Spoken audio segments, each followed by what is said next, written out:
अगर औरत बेहद खूबसूरत है और उसे लगता है महज अपनी खूबसूरती से वो अपने शौहर का दिल जीत सकती है, या महज अपनी खूबसूरती के बिना पर वो सबसे वाह वाह बटोर सकती है, अपना घर बसा सकती है, तो ये उसकी सबसे बड़ी गलतफहमी है। आप खूबसूरत हैं, आपको लगता है ये बहुत है आपके शौहर पे रोब दबदबा रखने के लिए कि जब आप उसके साथ चलती हैं तो लोग कहते हैं वाह कितनी खूबसूरत बीवी है, कितनी मॉडर्न बीवी है इसकी।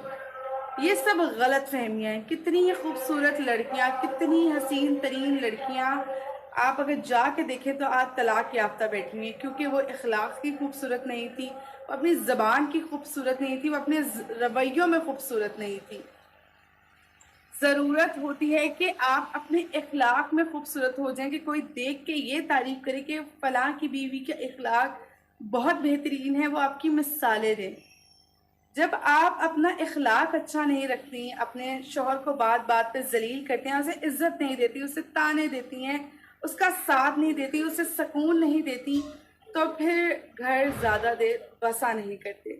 वो घर फिर अदालतों में तलाक़ों के लिए रुलते हैं, जो कि बड़ी शर्मिंदगी की बात है। कुछ लोग इस बात पे कहेंगे कि ये हर चीज़ औरत की ज़िम्मेदारी ही क्यों है? ऐसा नहीं है, लेकिन ऐसा है भी, क्योंकि औरत ही होती है जो घर को बसा लेती है। ज़रूरी नहीं कि ज़ुल्म सितम बर्दाश्त करते रहें। जब आपका शौहर आपके सारे हकूक़ व फ़राइज़ पूरे कर रहा है, आपसे इख़लाक़ में अच्छा चल रहा है, आपको इज़्ज़त दे रहा है, तो ये आपका भी फ़र्ज़ है कि आप उसको इज़्ज़त दें। आप उसके साथ एक अच्छे इख़लाक़ से पेश आएँ, उसका सुकून बनें, उसके ज़िंदगी के उतार-चढ़ाव में उसका साथ दें। क्योंकि सिर्फ खूबसूरती ही सारी ज़िंदगी काम नहीं आती। कुछ उम्र ढलेगी या बूढ़े हो जाएँगे तो खूबसूरती किस काम की रहेगी। अपना ख़्याल रखना चाहिए, अच्छी बात है। अल्लाह का शुक्र अदा करना चाहिए कि अल्लाह पाक ने आपको खुश शक्ल बनाया है, लेकिन उसके साथ-साथ अपने किरदार को भी बेहतरीन बनाएँ। अपने किरदार को, अपने इख़लाक़ को, अपने रवैयों को, अपने बोल-चाल को भी खूबसूरत बनाएँ कि आपका शौहर भी आपसे राज़ी हो जाए। वो आपका मज़ाज़ी खुदा है। वो भी आपसे राज़ी हो जाए और अल्लाह भी आपसे राज़ी हो जाए। जब ऐसा नहीं होता और आप सारा टाइम अपने आप को सजने-संवारने में गुज़ार देती हैं, आप अपने घर का ख़्याल नहीं रखती, अपने शौहर का ख़्याल नहीं रखती, अपने बच्चों का ख़्याल नहीं रखती, शॉपिंग हो गई, घूमना-फिरना, ये सब चीज़ें हो गई, फिर आप भी कैसे कंप्लेन कर सकती हैं कि आपका घर नहीं बसा? आप भी कैसे कंप्लेन कर सकते हैं कि आपका शौहर आपको अंडरस्टैंड नहीं करता, जब आपने उसको टाइम नहीं दिया? आप उसको टाइम देंगी तो वो आपकी चीज़ों को अंडरस्टैंड करेगा। आप उसको टाइम देंगी तो वो आपको समझेगा। आप कैसे कंप्लेन कर सकती हैं कि आपका शौहर आपकी बात नहीं सुनता, आपके बच्चे आपके कहे में नहीं हैं, आपने उनको वक़्त दिया, आपने उनके सामने अपने शौहर की इज़्ज़त की।